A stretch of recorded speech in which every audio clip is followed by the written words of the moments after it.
নমস্কার, আমি রাজীব চক্রবর্তী। আপনারা দেখছেন আপনাদের চ্যানেল অ্যাস্ট্রো রাজীব।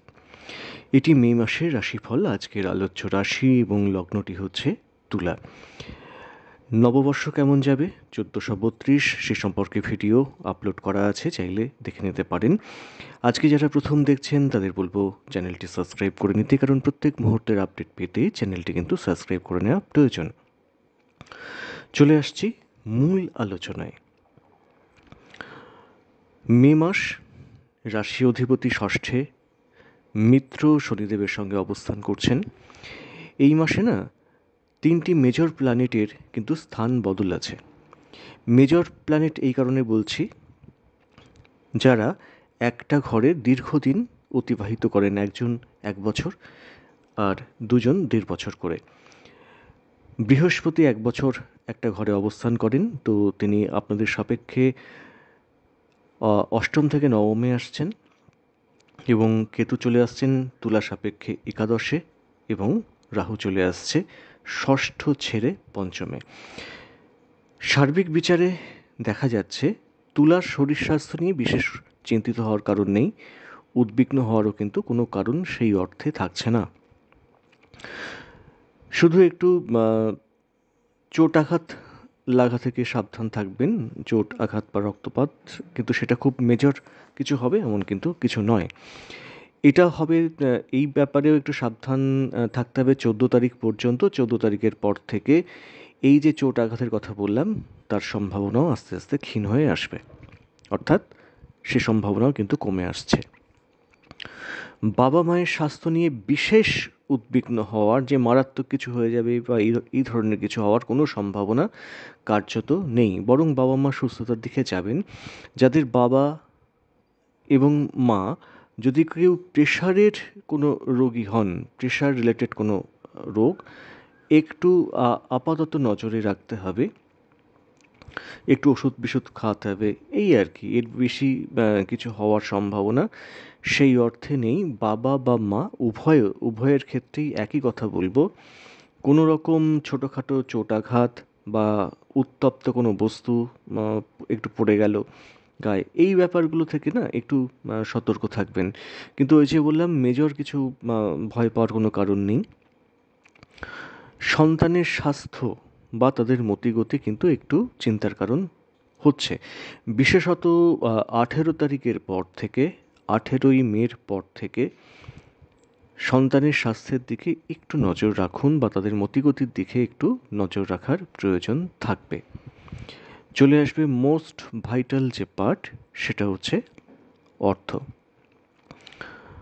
অর্থক্ষেত্রটা এ মাসে খুব খারাপ কিন্তু দেখাচ্ছে না। অর্থের যোগান, ক্যাশ ইন হ্যান্ড, সেটা থাকবে, কিন্তু সমস্যা কোথায় জানেন তো? অর্থ ধরে রাখার বিষয়ে। অর্থের যোগান থাকলেও কিন্তু সেই অর্থ যদি কিছু বাজে খরচ হয়ে যায় বা অত্যধিক খরচ হয়ে যায়, লোন মেটাতে খরচ হয়ে যায়, তাহলে তো মুশকিল। অর্থ আসে কোথা থেকে? নাই চাকরি, নাই ব্যবসা, নাই সেলফ প্রফেশন। সেলফ প্রফেশনের ক্ষেত্রটা যেটা দেখা যাচ্ছে, হঠাৎ হঠাৎ কিছু যোগাযোগ আসবে, কিন্তু এই যে যোগাযোগ ধারাবাহিকতা, এইটা হয়তো এই মাসে খুব একটা মেনটেন করবে না। 18 তারিখের পর থেকে সময়টা একটু চাপের দেখাচ্ছে।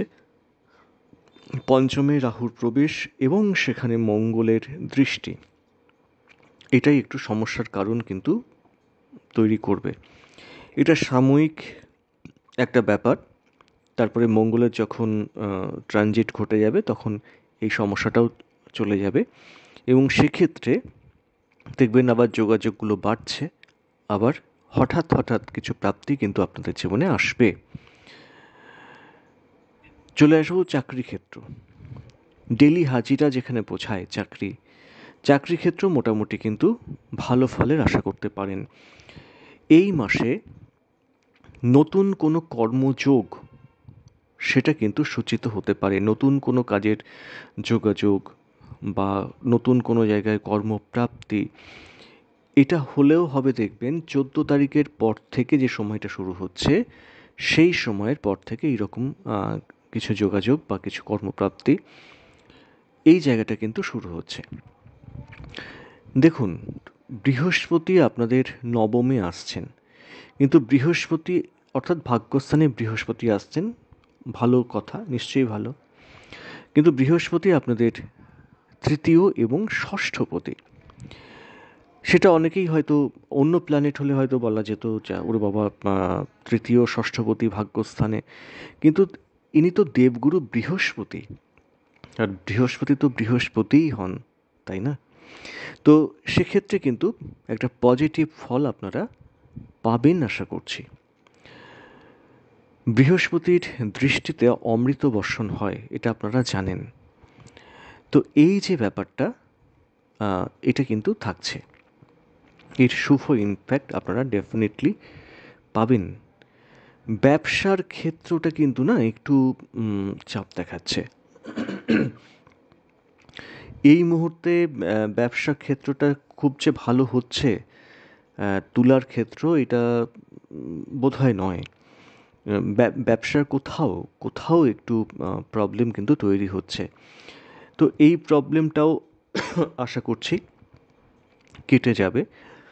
মাসের 14 তারিখ পর্যন্ত, মে মাসের 14 তারিখ পর্যন্ত ব্যবসা মোটামুটি কিন্তু শুভ দেখাচ্ছে। তারপরেই সমস্যাটা তৈরি হওয়ার সম্ভাবনা থাকবে।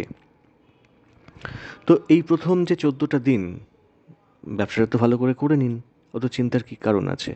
তারপরে কিছু দিন হয়তো একটু প্রবলেম হবে, তারপরে দেখবেন ব্যবসা ক্ষেত্রটা আবার ডেভেলপ করে যাচ্ছে, অসুবিধা হবে না আশা করছি। চলে আসবো সম্পর্ক ক্ষেত্র। দেখুন, সম্পর্ক ক্ষেত্রগুলো না একটু কিন্তু ঘেঁটে আছে। অনেকের সঙ্গে সম্পর্কচ্যুত হওয়ারও কিন্তু সম্ভাবনা দেখা যাচ্ছে তুলা রাশি বা তুলা লগ্নের মানুষদের। প্রেম ক্ষেত্র একটু জটিলতা তৈরি করবে। তবে অনেকেই হয়তো বলবেন, প্রেম কি কেটে যাবে? না, প্রেম কেটে যাওয়ার কোনো সংযোগ কিন্তু তৈরি হবে না। কারণ দেখুন, রাহুর অনুপ্রবেশ পঞ্চম ক্ষেত্রে, সেখানে মঙ্গলের দৃষ্টি, ডেফিনেটলি কোনো না কোনো উত্তপ্ত সিচুয়েশান তৈরি হবে, কিন্তু সেখানে দেবগুরু বৃহস্পতির দৃষ্টিও কিন্তু থাকবে, যার ফলে ওই যে সম্পর্কের অবনতি হতে পারে, কিন্তু সেখান থেকে সম্পর্ক চ্যুতি হওয়ার সম্ভাবনা কার্যত নেই। স্বামী বা স্ত্রী, ধরুন আপনার তুলা, আপনার স্বামী বা স্ত্রী, তার কারণে খরচ কিন্তু বাড়তে পারে। তার চাপ এমন হয়তো হলো, তার থেকে কোনো চাপ এলো যে এইটা করতে হবে, ওটা করতে হবে। এই যে তাদের মন রাখতে গিয়ে অনেক সময় কিন্তু আপনারা অনেক অতিরিক্ত টাকা খরচ করে ফেলেছেন ইতিমধ্যেই, অথবা খরচ করবেন, বা এই ব্যাপারটা কিন্তু হওয়ার সম্ভাবনা আছে। অনেক তুলা রাশির জাতক জাতিকাদের দাম্পত্য ক্ষেত্র ঠিক নেই। কোনো একটা জায়গায় ইগো রিলেটেড ব্যাপার, এটা কিন্তু ভোগাচ্ছে, এর এফেক্ট এসে পড়ছে আপনাদের মনে।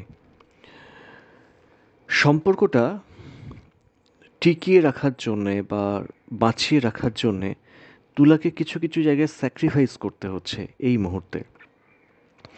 এই স্যাক্রিফাইসের মাত্রাটা যথেষ্ট পরিমাণে কিন্তু বেড়ে রয়েছে 14 তারিখ পর্যন্ত। 14 তারিখের পর থেকে এই যে একটু বিষময় যে ব্যাপারটা, আমি এটা আবার বলে নেই যে সবার ক্ষেত্রে এটা কি হচ্ছে না, সবার ক্ষেত্রে ডেফিনেটলি এটা হচ্ছে না। কারণ প্রত্যেকের জন্ম তারিখ আলাদা, তাদের প্ল্যানেট পজিশন আলাদা, তাদের দশা আলাদা চলছে। তো এক একজন এক এক রকম ফল পাবেন, কেউ কম, কেউ বেশি, কেউ মারাত্মক লেভেলের। এটা তো নির্ভর করবে ব্যক্তিগত জন্ম ছকের উপরে, দশার উপরে। তো এটা জাস্ট একটা গোচরগতভাবে আলোচনা। তো এই ফলগুলো কিন্তু ও একদিন হোক, দুদিন হোক, মাসের 3 দিন হোক, কিছু না কিছু সময় কিন্তু একটা এসে ধাক্কা দিয়ে যায়, বা একটু কন্টিনিউ করুক, সেই ব্যাপারগুলো কিন্তু হয়। তো এই ব্যাপারটা একটু দেখে নিতে হবে। তাদেরকে খুশি রাখতে গিয়েও কিন্তু আপনারা অনেক সময় আর্থিক দিক থেকে একটু চাপে পড়ে যাবেন। এদিকটা একটু নজরে রাখুন, আশা করি খুব অসুবিধা হবে না। আত্মীয় বা স্বজন তাদের নিয়ে হয়তো তেমন উদ্বেগ থাকছে না, বা তাদের নিয়ে খুব একটা চিন্তা থাকছে না।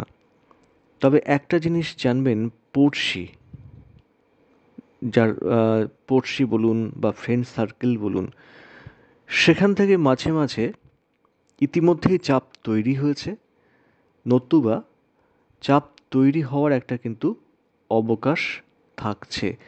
বলেন না যে মান সম্মানের ব্যাপার স্যাপারগুলো একটা ব্যাপার থাকে না, তো সেই ব্যাপারগুলো থেকে একটুখানি কিন্তু সতর্ক থাকার প্রয়োজন আছে। কাউকে বিশ্বাস করে এই মুহূর্তে কিছু বলবেন না, বিশ্বাসের মর্যাদা হয়তো সে বা তারা রাখতে পারবে না। মোটামুটিভাবে 18 তারিখের পর থেকে এই জায়গাটা একটু ক্লিয়ার হবে। আর একটা কথা বলবো যে বাকপতি, দ্বিতীয় ক্ষেত্রের অধিপতি মঙ্গল, তিনি কিন্তু এই মুহূর্তে রাহু দৃষ্ট, ফলে মুখ থেকে কিছু অপ্রিয় কথা বেরিয়ে যাবে। এটাকে একটু লাগাম দিতে হবে। হুম। একে মঙ্গল নিচস্থ, তাতে আবার অশ্লেষা নক্ষত্র, দ্বাদশপতির নক্ষত্রে, প্লাস তার উপরে রাহু দৃষ্টি। Be careful. 18 তারিখ পর্যন্ত তো অতি অবশ্যই সাবধান থাকতে হবে। মাসের মধ্যভাগের পর থেকে যদিও একটা বিপরীত রাজযোগ আপনাদের ছকে, মানে মহাকালপুরুষের ছকে তুলা রাশির সাপেক্ষে তৈরি হচ্ছে, দ্বাদশপতি অষ্টমে চলে যাচ্ছেন একাদশপতির সঙ্গে। তো সেক্ষেত্রে যেটা হওয়ার সম্ভাবনা থাকবে, আর আরেকটা কথা তো বলে দেওয়াই যায়, আপনাদের এই যে দ্বাদশপতি, তিনি আপনাদের আবার ভাগ্যপতিও বটে। তো ভাগ্য এবং সফলতা, এই দুটি প্ল্যানেট চলে যাচ্ছে কিন্তু অষ্টমে। অষ্টম স্থানটা অত কিন্তু শুভকর প্ল্যানেট জায়গা নয়, শুভকর ক্ষেত্র নয়। তো সাকসেস বলুন, ভাগ্যের সহযোগিতা বলুন, এই জায়গাটা কিন্তু একটু চাপ দেখাচ্ছে। মানে ভাগ্যের সহযোগিতা পাবেন না এই মুহূর্তে, কিন্তু ভাগ্যের সহযোগিতা সেই অর্থে হয়তো আপনারা পাচ্ছেন না বা পাবেন না। যদিও সেখানে বৃহস্পতি ঢুকছে, কিন্তু সে ক্ষেত্র আলাদা, কিন্তু সেই বিচারও আলাদা। তো ভাগ্যের সহযোগিতা পাবেন না ধরে নিয়েই কিন্তু এগোতে হবে, এটা একটু মাথায় রাখার প্রয়োজন আছে। চলে আসবো আইন আদালত কোর্ট কাছারি। ঠিক এই মুহূর্তে মে মাস, সতর্কতার সঙ্গে চলুন। কোনো রকম আর্গুমেন্ট, কোনো রকম কোথাও দ্বন্দ্ব হচ্ছে, আপনি মেটাতে গেলেন, গিয়ে একটা বিপদে পড়ে গেলেন, এই রকম জায়গাটায় না যাওয়ার খুব একটা প্রয়োজন নেই।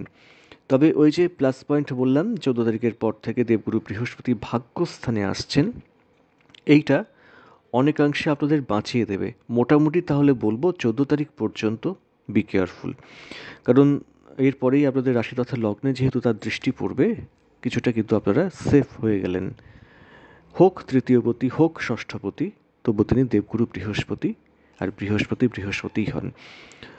অনেকটাই সেফ হয়ে গেলেন মোটামুটি প্রায় 1 বছরের সময়কাল। একটা খুশির খবর বলি, দেখুন একাদশে কিন্তু কেতু যাচ্ছেন। প্রবাদ বলে, একাদশে যার আছে কেতু, পরের ধনে বাঁধায় সেতু বা বাঁধে সেতু।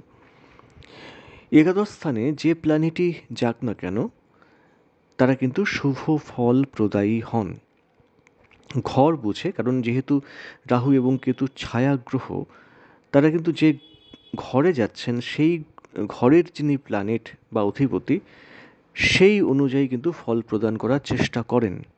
এটা তুলার ক্ষেত্রে একটা নো ডাউট প্লাস পয়েন্ট হতে চলেছে।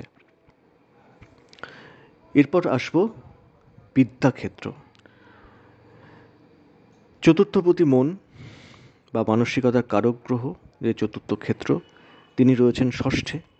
ষষ্ঠে জায়গাটা যদিও শুভ আশা করা যাচ্ছে, কারণ এই ক্ষেত্রে ষষ্ঠে রয়েছেন শনিদেব, যিনি আপনাদের মন মানসিকতার কারণ। আর ষষ্ঠে শনিদেব, এটা প্লাস পয়েন্ট। অন্য কোনো প্ল্যানেট হলে ষষ্ঠ স্থানটা হয়তো ভালো না, কিন্তু শনিদেব ষষ্ঠে শুভ ফল প্রদায়ী হন এবং আপনাদের ক্ষেত্রে শনিদেব যোগকারী গ্রহ, সেদিক থেকে আপনারা কিন্তু প্লাসে আছেন।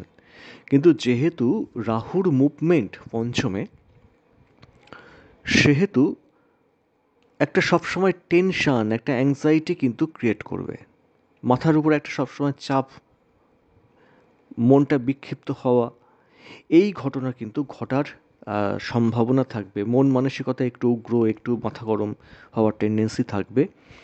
এটাকে নিয়ন্ত্রণ করুন। লেখাপড়ার ক্ষেত্র পজিটিভ দেখাচ্ছে। সর্বোপরি যখন দেবগুরু বৃহস্পতি এই মাসেই নবমে যাচ্ছেন, গুরু, দেবগুরু আপনাদের জীবনে কিন্তু সফলতা আনবে লেখাপড়ার ক্ষেত্রে। মে মাসে ভালো ফল পাবেন কারা জানেন?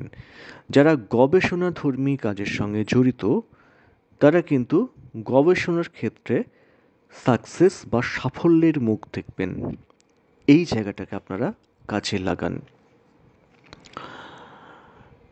মোটামুটিভাবে তো বলে দেওয়া গেল।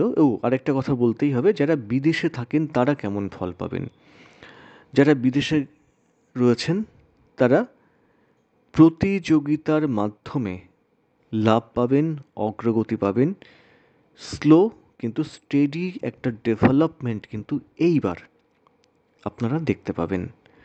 তো মোটামুটি একটা আন্দাজ দেওয়া গেল মেয়ে কেমন যেতে পারে। আজ এ পর্যন্তই। নমস্কার।